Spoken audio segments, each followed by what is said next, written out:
In today's video, I'm going to teach you how to make a copy of a file in Google Sheets. If you've ever worked with spreadsheets in Google Sheets, you probably know how important it is to back up your work. Whether you're sharing a file with a team and want to preserve the original, or you've reached a point where you want to save a specific version before making more edits, creating a copy is a simple yet crucial task. So let's dive right in and walk through the process step by step. Start by opening the Google Sheet you want to copy. This might sound obvious, but making sure you have the correct sheet open is an important first step. Head over to your browser and log into your Google account. Navigate to Google Sheets and then open the specific file you'd like to copy. Once you have the file open, you'll want to turn your attention to the menu bar at the top of the screen, just below the file name and Google Sheets logo. Click on the File menu option. This button essentially opens up a whole range of commands related to file management. Once in there, you'll need to find the command that allows you to make a copy of your file.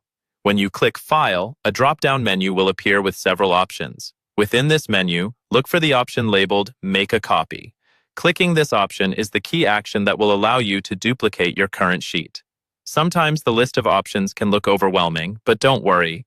The option to make a copy is usually near the top, so it shouldn't be too hard to find.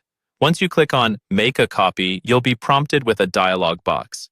This box provides you with a few customization options for your new copy.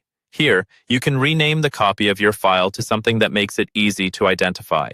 Choose a name that reflects the version or purpose of this new spreadsheet to keep your files well organized. You also have the option here to decide which folder within your Google Drive to save it to, or whether you want to share it with the same people who have access to the current sheet.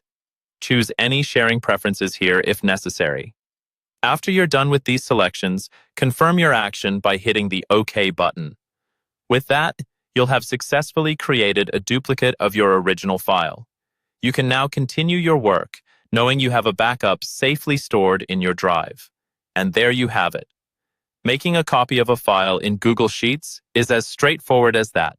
By following these simple steps, you've ensured that your data is backed up and can be preserved in its current state. Thanks for watching, and happy spreadsheeting.